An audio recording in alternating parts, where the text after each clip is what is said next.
Então, bom dia a todos, nesse tempinho gostoso. Quase bem fresquinho, né? 11 alunos, na verdade, em sala, mas daqui a pouquinho a galera já entra, mesmo assim a gente já vai começar, ok? Hoje nós vamos falar, na verdade, sobre hiperrealismo. Eu acho que dos movimentos mais interessantes, que é a aproximação total com a realidade, né? Ele não é nem o realismo, é o hiperrealismo, onde os artistas, eles tentam se aproximar, não só na pintura, né, mas também com a escultura e com a fotografia, tá? Nós vamos falar de alguns artistas e vou tentar passar alguns vídeos para vocês, né, ou colocar alguns links aqui para vocês assistirem depois e propor também uma pesquisa, jogo rápido, tá? E uma produção. Hoje vai ter uma atividade, tá? Para vocês depois me entregarem, faz tempo que a gente não faz, né? Nesse terceiro bimestre eu não pedi nenhuma ainda, tá? Hoje eu vou pedir, bem gostosinha de fazer, bem fácil, não é difícil, tá? Bom dia, Axa, tudo bem? Pedir para os navegantes, por favor, abrir as suas câmeras. Bem, Chuchu. Sei que tá todo mundo ainda com carinha de inchadinha, amassadinha, mas fica tranquilo, tá todo mundo no mesmo barco. Tá? Então vamos lá. A prof vai espelhar a apostila e já falo a página para vocês.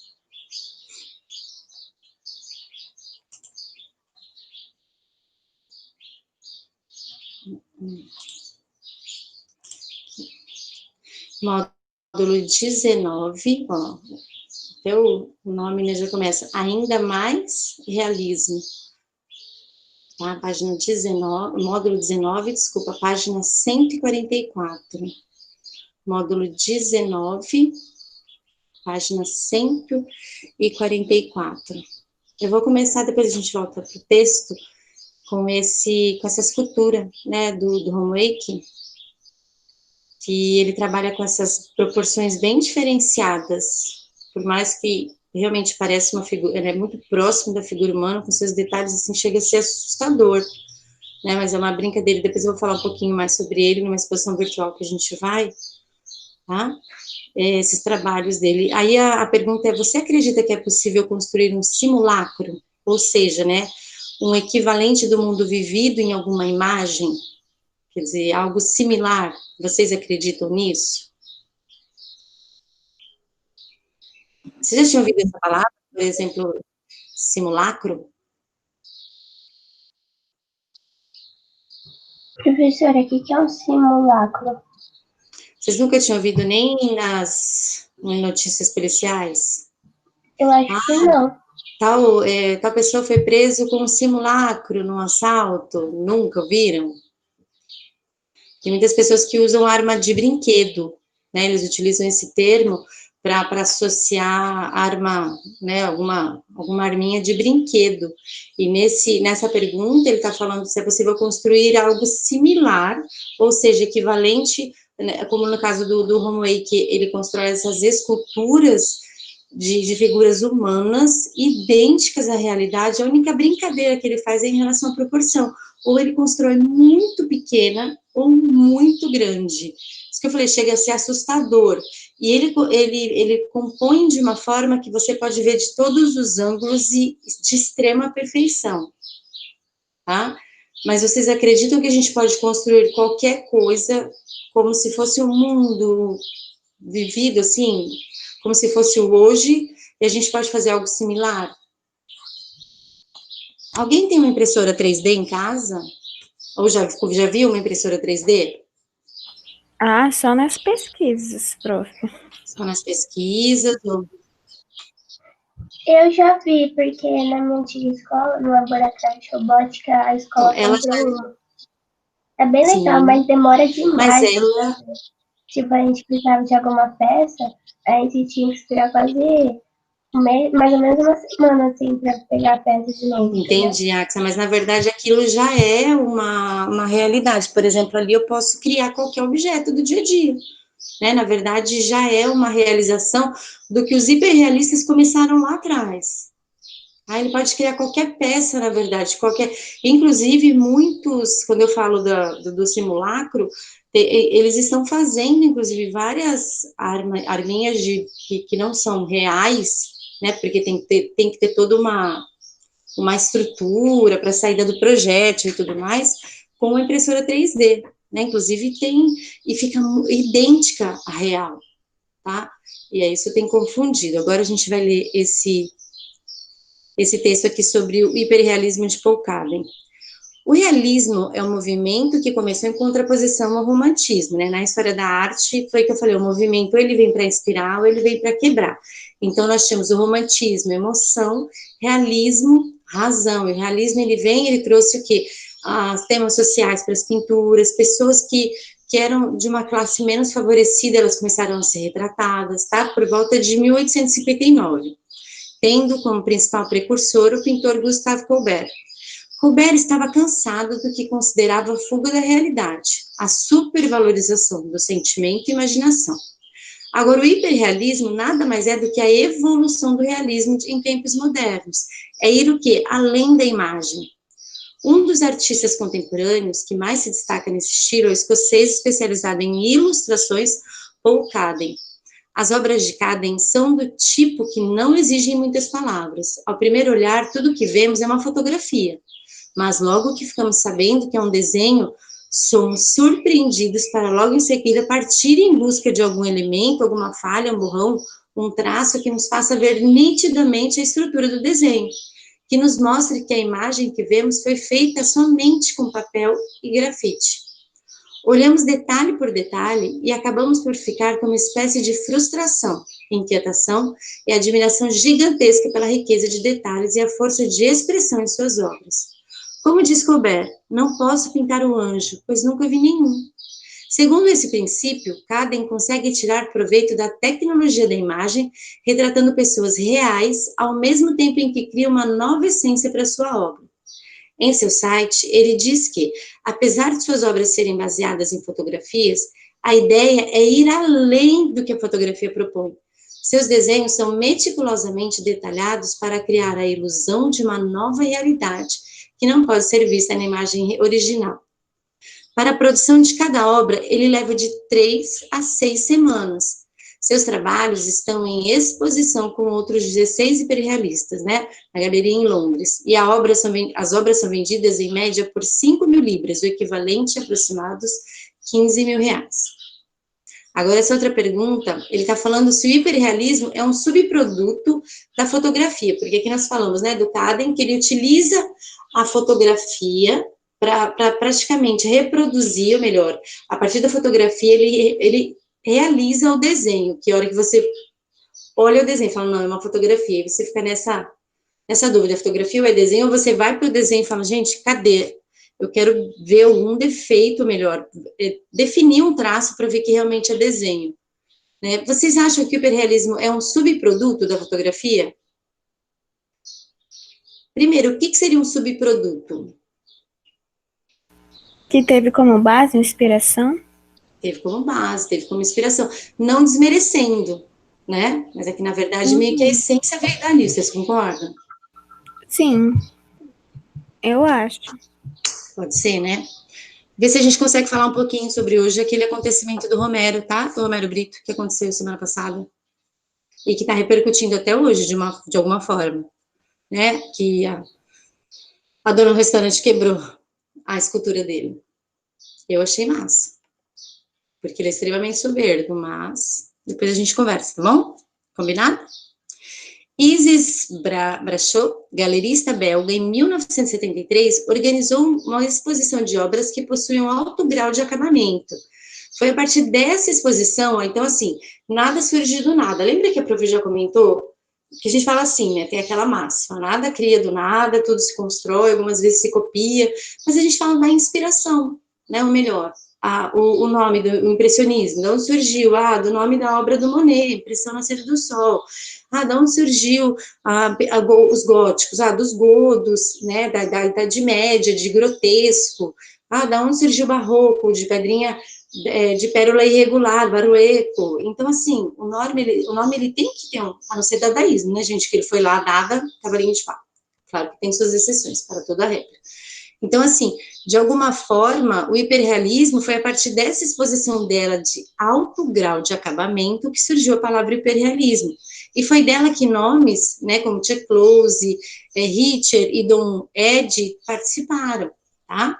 Existem uma similitude fundamental entre hiperrealismo e fotorrealismo, que é a utilização da fotografia como base para a elaboração das obras. A diferença entre fotorrealismo e hiperrealismo está no fato de que hiperrealismo faz uso de um efeito de realismo maior que o fotorrealismo. Os detalhes são levados assim ao extremo, tá? Essa busca pela perfeição, vou usar essa palavra, né? O efeito de concretude passou a ser de grande notoriedade às obras. É só você ver aquela escultura inicial ali do Romo Eck. Então, assim, os detalhes são praticamente, assim, total, né? Você consegue observar ali na dobra da pele, gente, percebe ver nos olhos, assim, se a pessoa já de mais idade, ele consegue fazer toda a linha de expressão, tá? Ele se aproxima ao máximo, né? O efeito de concretude. Então, assim, não falta detalhe, muito pelo contrário, tá? Vale lembrar que a fotografia que já concorreu como artista na época do impressionismo, no hiperrealismo passou a servir de recurso técnico do artista. Cada vez mais as máquinas fotográficas ficaram melhores e com isso o registro do detalhe também se evidencia. É muito comum os artistas utilizarem maquinário específico de projeção óptica para copiarem suas imagens. É o caso dos projetores de slide, tá? Aparelhos de multimídia, projeção além de moldes e uso de resinas, borrachas e silicones para a elaboração de suas obras. Então, o que isso quer dizer? Tem um artista, eu estava aqui apanhando para lembrar o nome dele, eu esqueci. Ele veio em Campo Grande há 3 anos atrás, tá? 2018, né? Foi no ano de 2018, então, 3 anos, assim, incompletos. Tá? Ele veio para um trabalho lá no espaço da Ana Ruas. Ele é um artista hiperrealista. Ele tem uma série de tênis, e ele trabalha, o que é uma série? Ele pega o mesmo tênis e fez diversas cores. Só ele usou o molde do tênis, ele pegou o tênis dele, ele fez pegou o próprio tênis, colocou dentro de uma resina e fez um molde do tênis, ok. Mas depois daquele molde, ele fez vários tênis, porque o molde já estava pronto ali, então ele foi colocando a resina dentro e foi reproduzindo o tênis. O tênis ficou idêntico, então assim, não tinha como ficar diferente o resultado, certo? Prof, mas e ele criou alguma coisa? Não, a ideia, lembra de arte conceitual? A ideia é muito mais importante, não tem conexão com esses movimentos, nós estamos falando de contemporâneo, tá? Culpa do Duchamp. Tem conexões com esses movimentos, então a ideia é interessante. O que ele quis com tudo isso? Fazer uma crítica até ao consumo. Olha a pop art por aí.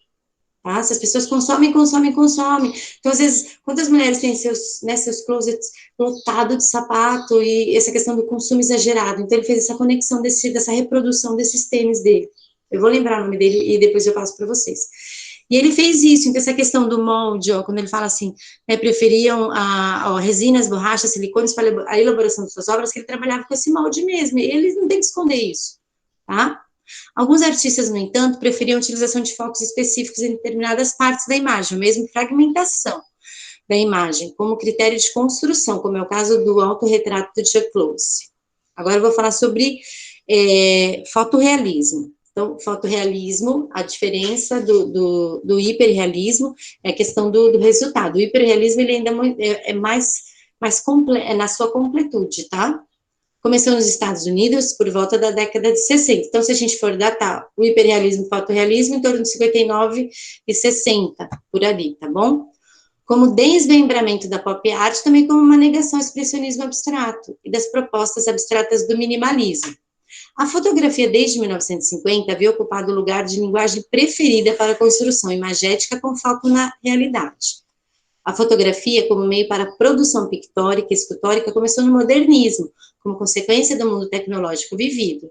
Na época, o aspecto funcional da fotografia passou a ser recebido por artistas e críticos da época.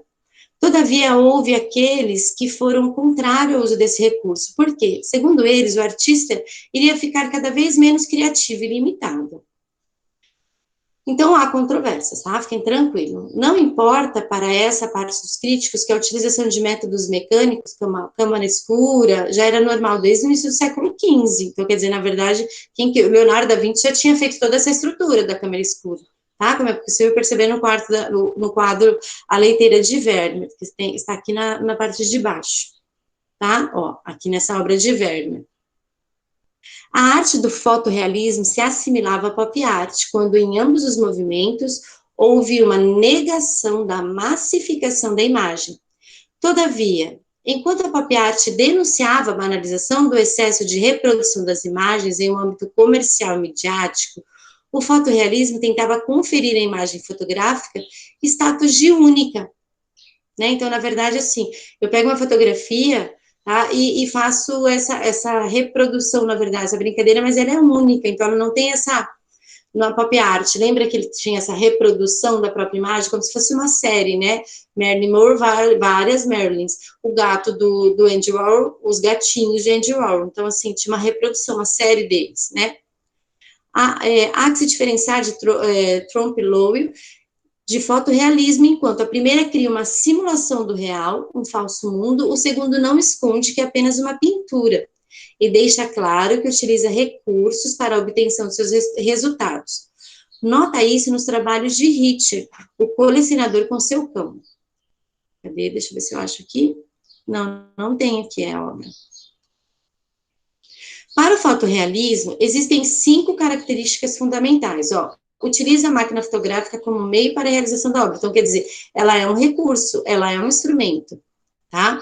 Utiliza recursos mecânicos para transferências da imagem para a tela. Por exemplo, se eu quiser transferir uma imagem para uma tela, eu posso usar o projetor, o retroprojetor.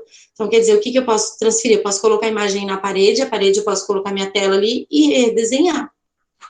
Passar o desenho para a tela, ok? O artista deve ter habilidade suficiente para criar imagens com qualidade fotográfica, ok? Inclusive, a atividade que vocês têm que fazer é referente a fotorrealismo. Então, depois eu vou explicar esse passo a passo e vocês podem pegar esses ganchos aqui. Ah, mas eu não tenho um retroprojetor, ok, mas a gente tem outros recursos que dá para fazer tranquilamente, tá? Para ser considerado um fotorrealista fundador, o artista tem que ter exposto seus trabalhos antes de 1972. Então, quer dizer, para estar dentro desse movimento, inserido nesse pensamento, tem que ter esse quesito aí. Para ser considerado um fotorrealista, o artista deve possuir ao menos 5 anos de experiência com trabalhos enquadrados nesse movimento. Então, quer dizer, os artistas são um pouquinho fechados, né? No que se refere à linguagem da pintura, no movimento fotorrealista, a linguagem fotográfica é indispensável. Todavia, o processo de transferência vai de mera malha quadriculada manipulada desde Durer do Renascimento até o uso de sofisticadas aparelhagens. Fala para mim, quem aqui já trabalhou com ampliação de imagem naquele papel quadriculado? Alguém já fez essa técnica?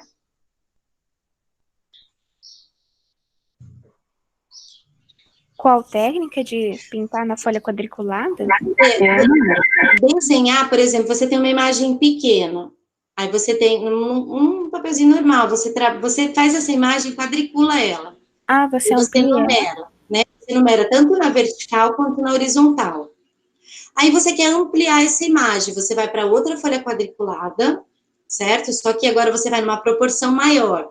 Por exemplo, aqui você trabalhou com aquela imagem, ela estava numa proporção de 1 centímetro, o quadriculado dela. Na imagem que você quer ampliar, você coloca ela numa proporção de 5 centímetros cada quadradinho. Você fez uma ampliação da imagem. Eu vou abrir uma janelinha aqui na internet só para exemplificar o que eu estou falando, porque aqui utilizou esse exemplo, eu achei bem interessante. Quando nós queremos trabalhar a ampliação de uma imagem, isso é uma parte técnica do desenho. Mas alguém lembra? É uma parte muito complexa, professora. Não, A gente ainda isso está no palitinho. é bem gostoso de fazer, não tem exercícios. É bem gostosinho de fazer, mas a prof vai mostrar, tá? Vai no olhômetro mesmo. Hã? Vai no olhômetro mesmo. No olhômetro mesmo, né? Isso mesmo. Mas esse daqui é bem gostoso, é bem legal. Porque você consegue sair de uma proporção pequena para uma grande proporção, trabalhando com uma técnica, assim, é coisa rápida e você consegue fazer isso com perfeição, tá? É um cálculo, praticamente assim, é uma regra que se você usar. Por exemplo, se seu traço passou ali no primeiro quadradinho, foi meio arredondado, lá no quadrado ampliado vai ser a mesma coisa. É só você seguir os números, é praticamente aquele joguinho, né? Segue os pontos, tá? Praticamente isso. Olha essa pintura hiperrealista de cabeça de cavalo. Parece uma fotografia, na opinião de vocês? Parece. Vocês concordam? Ah, eu achei que nem tanto, né? Porque o fundo preto entrega.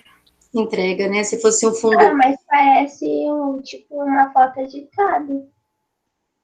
né? Se fosse um fundo que tivesse uma apresentação mais natural, mais naturalista, né? Que seria mais próximo da realidade, acredito que de repente mudaria um pouquinho, né? Aqui tem um desenho do Durer, que ele está desenhando. Isso aqui é uma xilogravura. O que é uma xilogravura? Na verdade, é uma gravura no metal, tá? Ele trabalha com a técnica do metal e onde ele vai fazer, pensa num carimbo, tá? É a técnica de impressão. Então, ele fez a sua matriz no metal e aí ele vai imprimir. Os valores, assim, comerciais em termos de gravura e xilogravura, eles estão na venda dos primeiros. Por exemplo, se eu vender a minha xilogravura, que aqui não aparece o número de série dessa xilogravura, né? Ele costuma colocar no cantinho do lado direito a numeração daquela xilo ou daquela gravura. Por exemplo, a 1 eles não costumam vender, que foi a primeira cópia. A partir da do, porque a 1 nunca costuma sair legal, até pelo excesso de tinta, igual às vezes você carimba, você sempre testa num papel. Aí depois, a partir do segundo, já começa a sair bonitinho. Então, a segunda é a mais cara, a terceira já vai ficando um pouquinho mais barata, a quarta, a quinta. Então, assim, o valor comercial de uma gravura, xilogravura, ou se eu trabalhasse com vocês em sala de aula, nós trabalharíamos com a isogravura, que é no isopor, que você não precisa trabalhar com material cortante. A ponta de uma caneta você consegue vincar, desenhar no isopor, passa tinta e faz a impressão, dá para fazer legal, tá? Então, essa é a técnica que Durer usou. É bem comum artistas do hiperrealismo, né, optem por telas de grandes formatos. Por quê? Quanto maiores as superfícies, maior são as áreas dos detalhes e maior a fidelidade da imagem com seu equivalente do mundo real. É impossível um artista... Gente, olha que bonitinho essa frase. Daí a gente exerce a nossa paciência todos os dias, né? É impossível um artista sem paciência ou alguém com pouca habilidade chegar a resultados similares. Agora sim, ou alguém chegar a resultados similares com pouca habilidade, não que eu discorde, mas eu acho assim, o desenho ele é prática, tá? Quanto mais você pratica, mais você desenha. E eu acredito, como eu já falei com vocês, eu acredito em dom, mas eu acredito que todos vocês são capazes de desenhar, porque desenho é técnica, é o passo a passo, igual essa ampliação que eu falei do quadradinho. Você pode começar assim, fazendo ampliação de uma maçã, que é praticamente um desenho circular, com leve detalhe em cima, né, na parte de cima. Dessa maçã você pode partir para a ampliação de uma figura humana, entendeu? Sem ser palitinho, viu, Isa?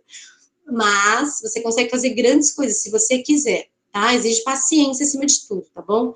Aqui tá falando dos primeiros artistas que começaram a desenhar, que é Don Wake, o Close e o Richard, e esses são entre os primeiros artistas do hiperrealismo, tá?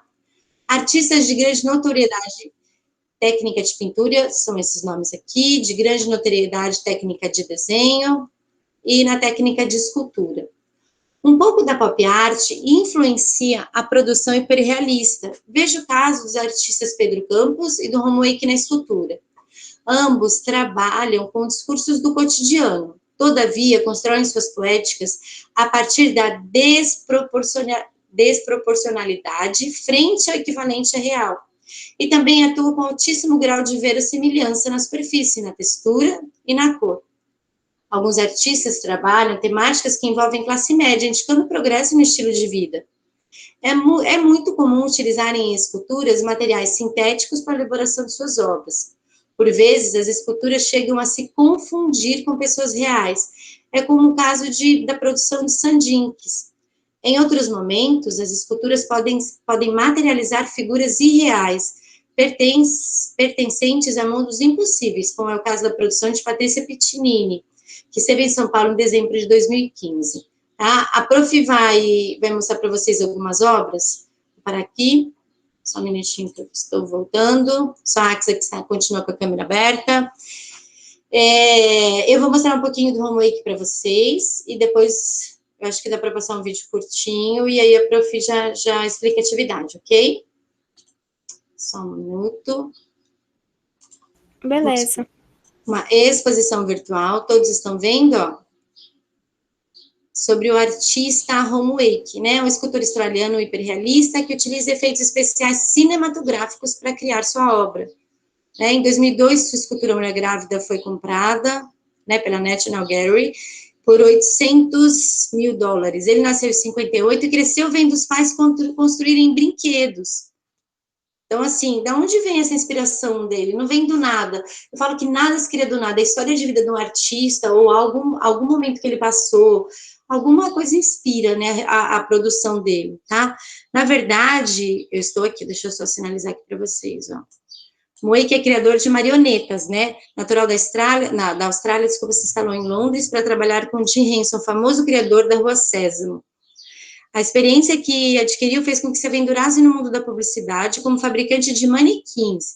A partir daqui, a sua história é semelhante com um conto de fadas. Em 1996, a pintora portuguesa Paulo Rego, muito radicada em Londres, quando conheceu Moik, e encomendou-lhe o manequim do Pinóquio para um de seus trabalhos. O modelo que executou era de tal modo expressivo que a pintora guardou para si em seu ateliê, onde, algum tempo mais tarde, foi descoberto pelo colecionador de artes Charles Saatchi.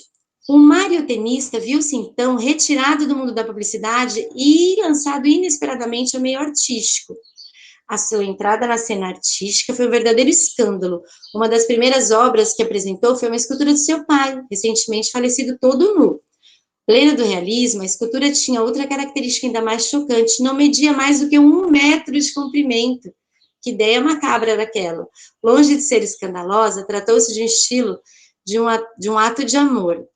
Essa é uma das enormes virtudes das obras do Homework, a fragilidade dos seres humanos apresentadas de um modo cru.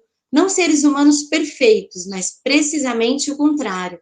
É uma qualidade que os torna insuportavelmente reais, mas também profundamente emotivas, tocantes, até a escala monumental ou diminuta das figuras acrescenta uma estranheza inquietante, simultaneamente reais e falsas. Encarnam, afinal, a dualidade do ser humano. O que ele utiliza? A fibra de vidro tornou-se o seu mármore e seu bronze. É um material que ele gosta. Fibra de vidro, para vocês terem uma ideia, é aquele material que você faz piscina, tá? É o material que o Homework ele gosta. Vou mostrar para vocês. Olha essa escultura. Em 1996 que ele fez, ela tem 1,76 m. Tá vendo? Perto, a senhorinha perto da pessoa, da figura humana. Vocês estão conseguindo visualizar a escultura? Sim. Ok, obrigada. Uhum. Gente, olha os detalhes. Eu fico assim, boquiaberta com isso, tá? O detalhe da escultura. Olha esse de 1 metro. É uma coisa meio macabra, assim, meio assustador.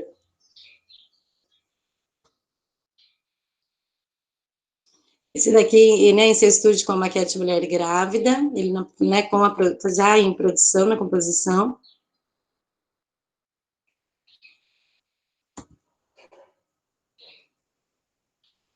E perceba que tem todos os detalhes, cabelo, cílio, sobrancelha, além de, né, de todos os detalhes, os pelos pubianos, axila, tudo, ele não esconde nada. Ai, olha esse, forte, né? Olha essa a proporção.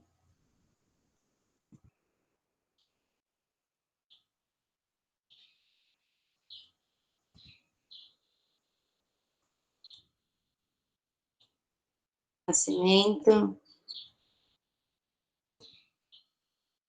Ninguém me perguntou ainda o porquê da nudez. Ou você viu, vocês perceberam? A maioria deles. Isso aqui é a medida dessas obras mais, né, notáveis. Aqui fala dessa observação a respeito das unhas, manchas, veias, peles e rugas. Até a dobra dos dedos, gente, eu acho que isso é o mais interessante.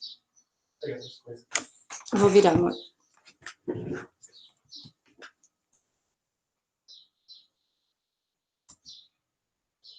Aí ele produzindo, dando um retoquezinho. Olha a proporção dessa, vocês viram a anterior, ela no real?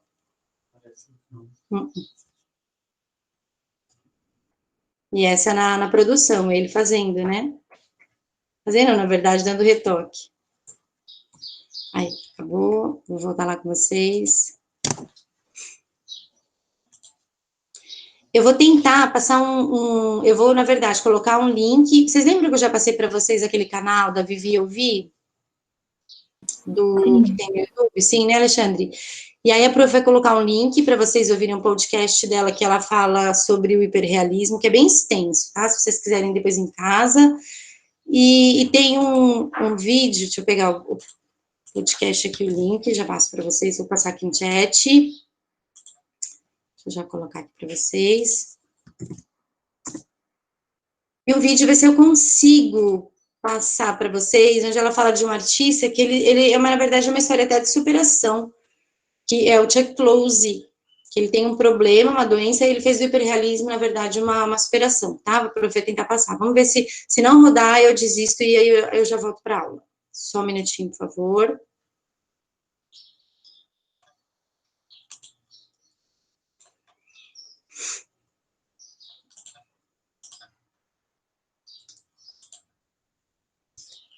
Como seria se um artista tivesse isso? Que é uma doença que Vocês estão impede ouvindo seus e vendo? portadores de reconhecer rostos. Sim. Por isso ela também é conhecida como cegueira de rostos, que nada mais é que uma desconexão entre a vista e o cérebro. Os olhos veem, mas o cérebro não consegue decodificar a informação que recebe. O que você acha que esse artista pintaria?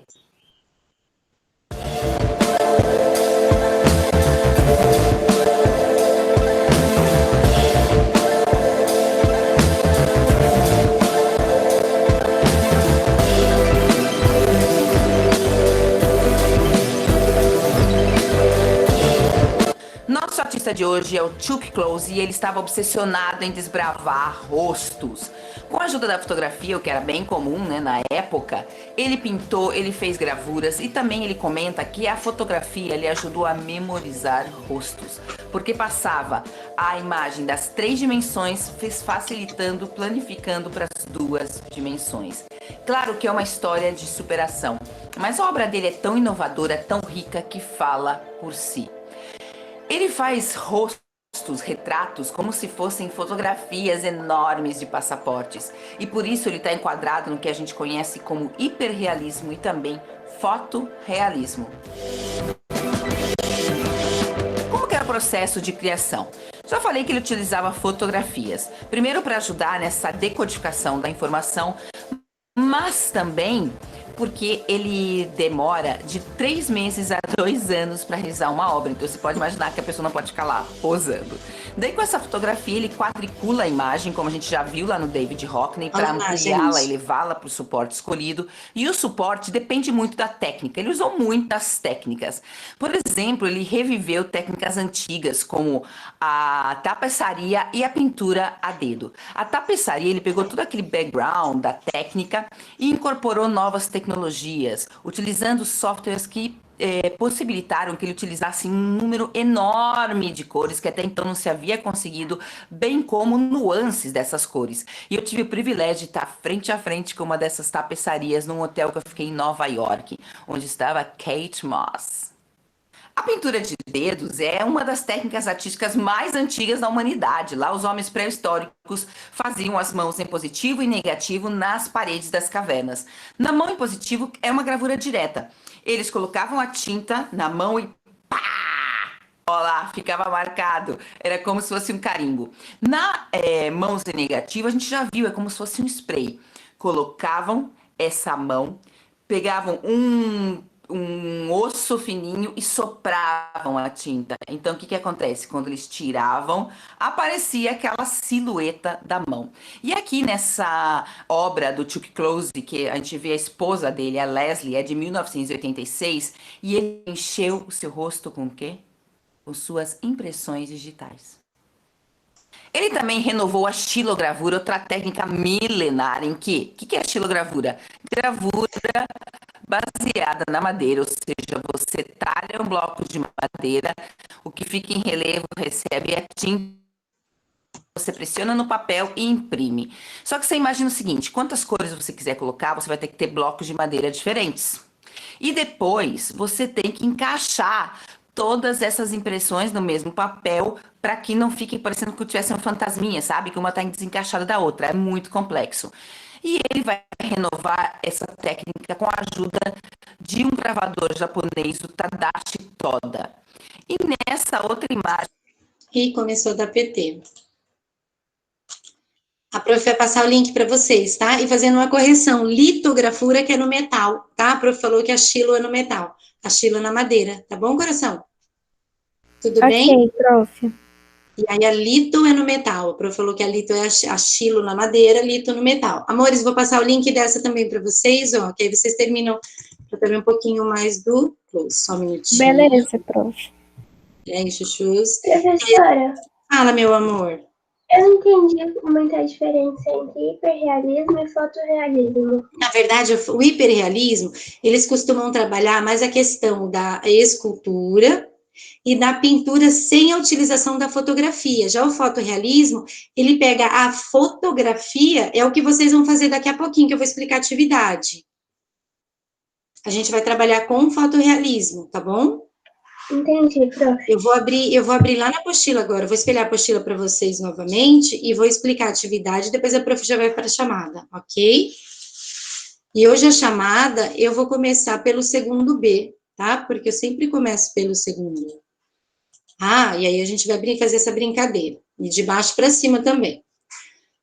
Vamos lá, o que que vocês vão fazer para me entregar naquele nosso grupo de atividades até quinta-feira que vem? Presta atenção. De hoje até quinta que vem. Sem abrir grupo, sem fechar grupo, evitar comentários, e aí na legenda da foto, o seu nome e sua turma, por favor, tá? Então, vamos lá. Você já parou para pensar como se tornou banal o registro da realidade? Já percebeu que boa parte das fotos que tiramos em aparelhos de telefonia móvel sequer olhamos em momentos posteriores? Então, surge uma pergunta. Para que registrar algo? Com fotografia, desenho, pintura, para quê?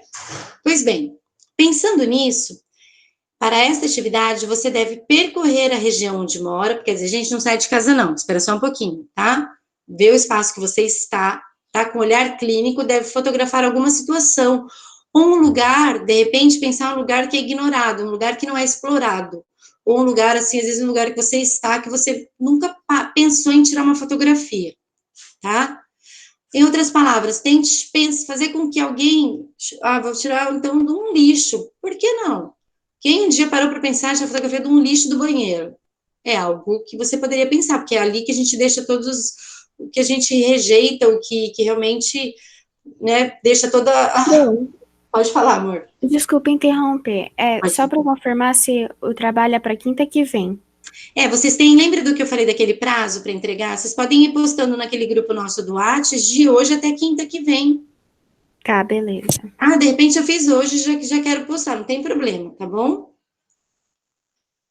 Então, ó, você vai colocar, em outras palavras, tem que chocar a sociedade a fazer um desenho hiperrealista de um fato que passaria despercebido, ou melhor, de um espaço ali, de algo que você fotografou. Então, como que eu vou fazer?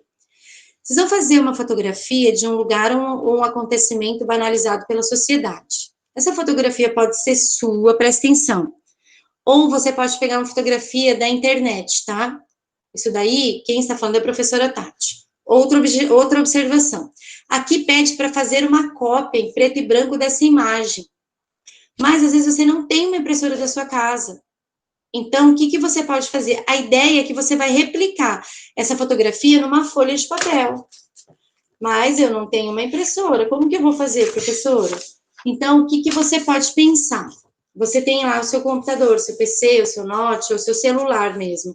Eu vou pegar essa imagem da internet e vou utilizar a própria imagem aqui na tela e vou pôr o papel em cima e reproduzir aqui numa folha, certo? Porque aqui está falando, dando a ideia de fazer o decalque. O que é o decalque? Então, eu tenho uma impressora, eu vou imprimir essa imagem em preto e branco. Ela pode ser uma fotografia sua, autoral, como pode ser uma fotografia que você pegou na internet. Vocês me entenderam? Sim ou não? Sim. Obrigada. Ok? Se você tem uma impressora, pode fazer a impressão dessa imagem em preto e branco, lembrando que não pode ser muito escura. Se você não tem, a gente vai usar o recurso B, mas vamos pensar nesse recurso A de ter a impressora, imprimir preto e branco. Eu vou pintar atrás da minha imagem, vou passar o lápis grafite, tá?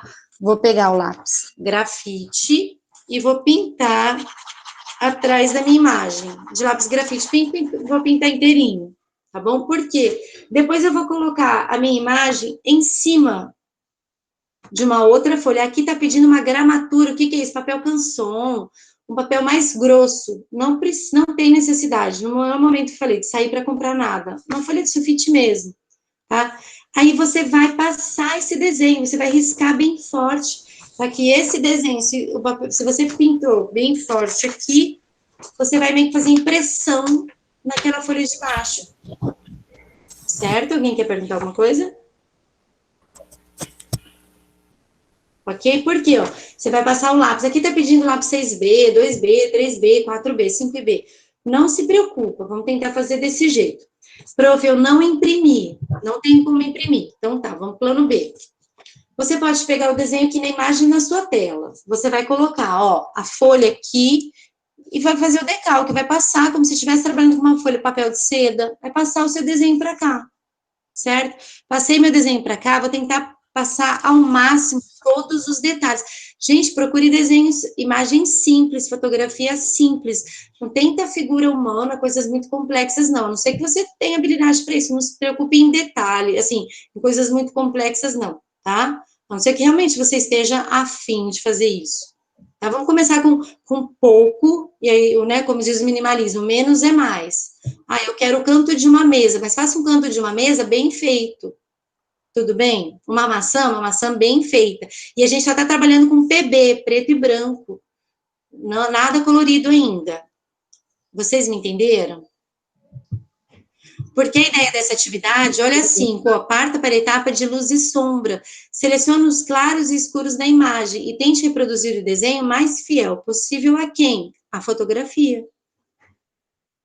Certo? Prof, eu tenho um projetor na minha casa, posso projetar na parede, colar minha folha ali e desenhar? Pode.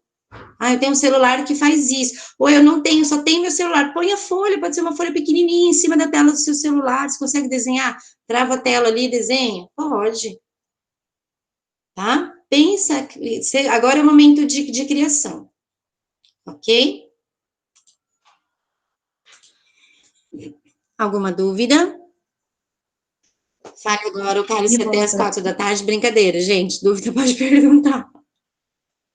Não mesmo? Essa atividade está na página... Olha, já esqueci, peraí que eu vou abrir ali.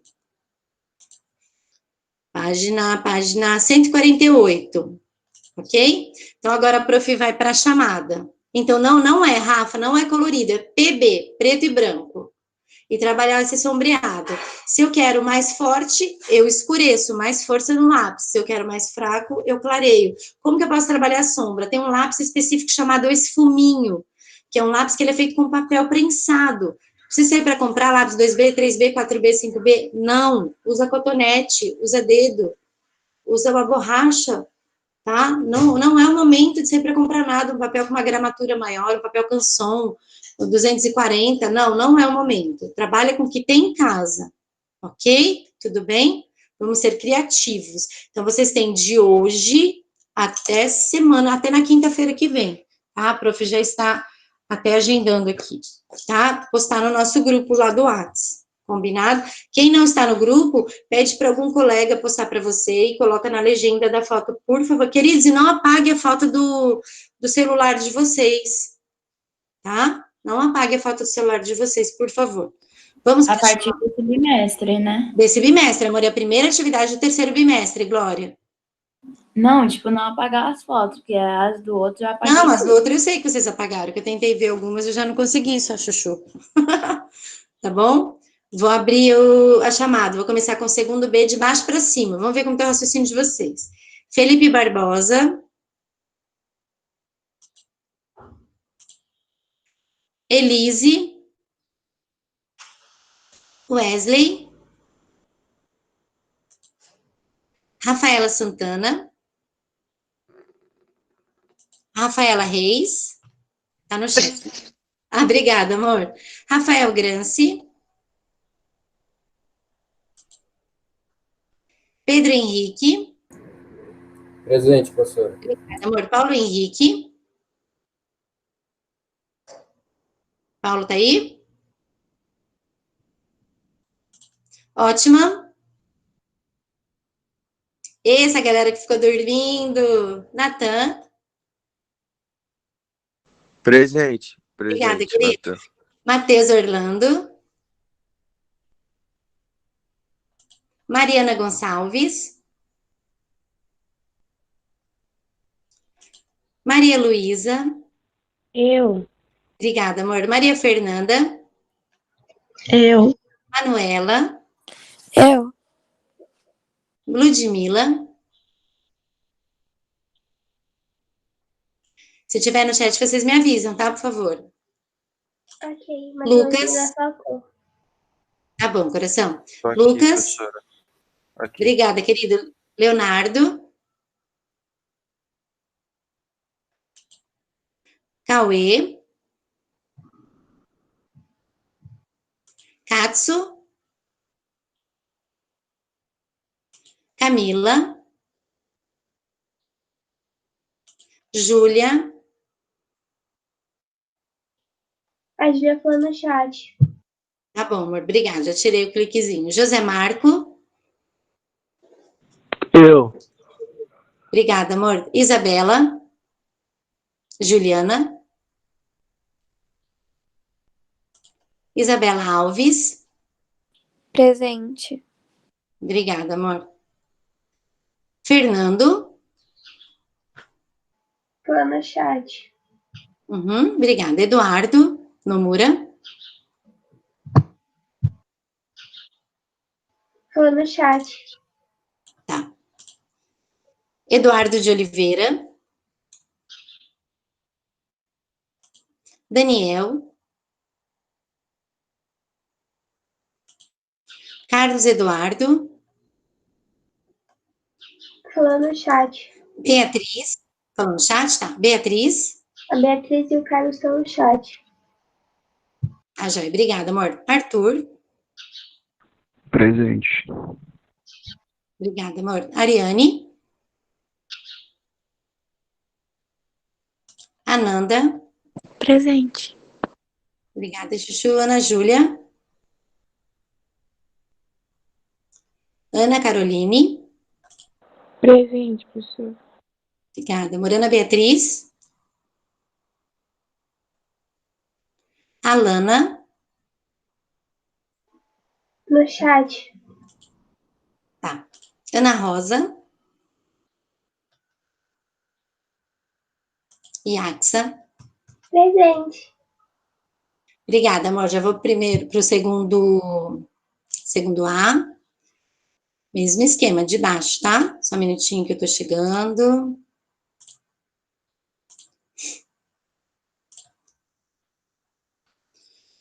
Nicole. Nicole Matos. Yasmin. Vitória Menezes. Sérgio. Rodrigo. Eu tô aqui. Quem? Fala de novo, amor. Eu tô aqui. Quem é você? É a A Vitória. Eu Obrigada, levei um amor. susto. Oi, desculpa, Chuchu. O Sérgio tá aí, gente? Não, o Sérgio faltou, prof. Tá joia. E o Rodrigo? Tô aqui, tô aqui. Obrigada, querido. Rafael. Faltou. Nicole. Mandou no chat. Tá bom, obrigada, amor. Nathalie, Faltou. Milene, Presente. obrigada. Matheus, Eu. Mariana, Faltou. Luana, Aqui. obrigada. Larissa, Presente.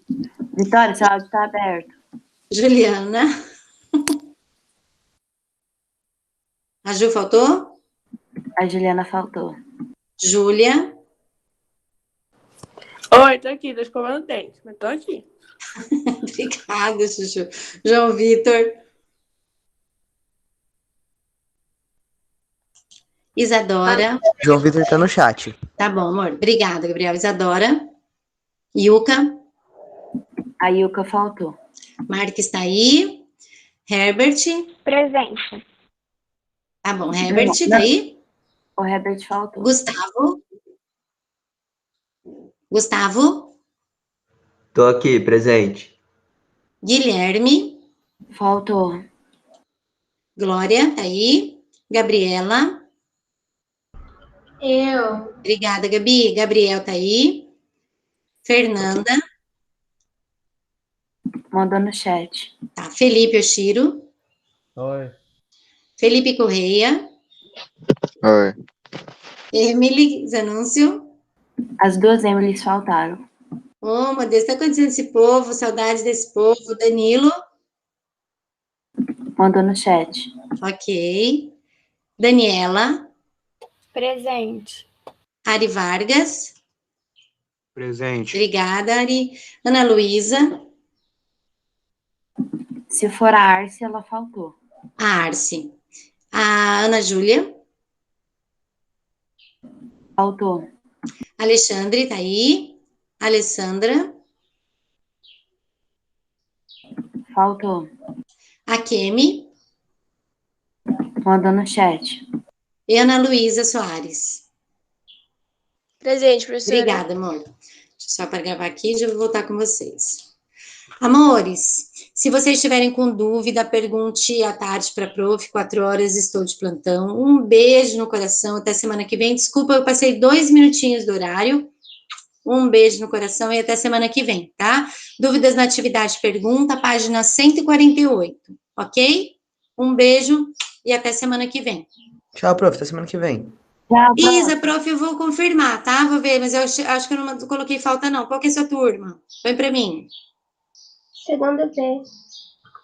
Segundo B? Tá bom, coração. Vou olhar aqui, tá? Vou olhar agora e já te falo. Tchau, prof. Boa Tchau, semana. beijo. Até Vai com semana Deus. que vem. Obrigada, meu amor. Igualmente. De nada, meu amor. Beijo. Vai com Deus.